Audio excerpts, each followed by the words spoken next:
Hello, and welcome to another installment of Living History on Public Access Channel 68. I am your host, Captain James T. Awesomepants. With us today is renowned historian and medical herb farmer Cornelius Humperdinck. We have invited him here today to ask about his observations and experiences of the 1960s.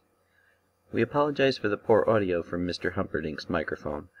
Earlier today I mistook Mr. Humperdinck's microphone for one of my toy mice and chewed most of the way through its tail. Cord. Cornelius, please start us off by telling us what the 60s were like for you. It was a time of great change. There were a lot of styles that were changing, such as clothes and music. Children became more rebellious. I remember my parents constantly complaining that generations changed so much. I can't imagine how they'd react to today's. That's a very interesting thought. Was racism a big issue back then? Did you see signs of it? Yes, many public facilities were segregated. The black facilities were often much worse than the ones for the whites, and they weren't as well kept or as nice.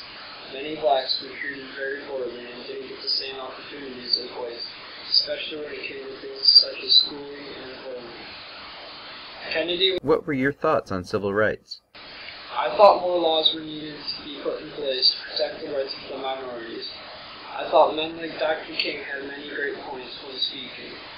I feel as though the 60s helped get equality to where it is today. In addition to social change, the 60s were also a time of political change.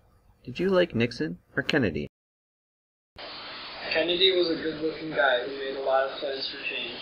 I thought he did an excellent job during his time in office. He handled things smoothly, especially during the Cuban Missile Crisis. We were on the brink of war, and he prevented it all.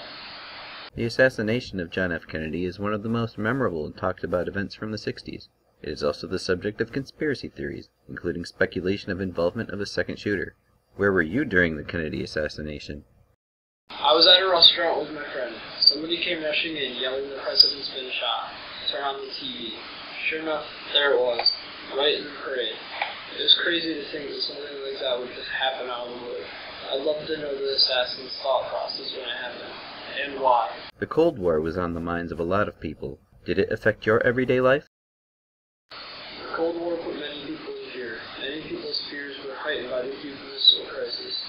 Everyone was almost positive that war would break out at any time. Speaking of wars, did you serve in Vietnam?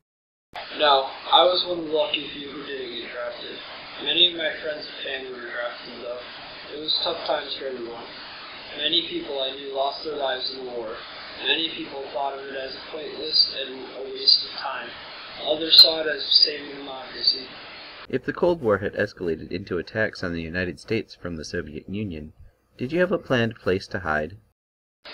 Not really. I wasn't one of the nuts who thought nuclear war was going to break out any second. I knew a guy who was overly prepared. He had a shelter and a huge stockpile of food. We all laughed at him after the war never turned up, but I suppose better safe than sorry. As we mentioned in your introduction, you're both a historian and a medical herb farmer. The 60s are well known as a time of experimentation by young people. I'm sure many of them are wondering if you ever used drugs. I went to Woodstock. Enough said. Overall, do you think the 60s had a big effect on us? The 60s put us where we are. It made people willing to have and want change. It was definitely something for the better. It had an uprising of innovators and people who would pave the future. How did the 60s compare to today? There was a lot of change going on then, just like there is now. Many people are constantly doing new things and coming up with new ideas, just like they were then. Cornelius, that's all the time we have for today. Thank you so much for sharing your thoughts and experiences with us.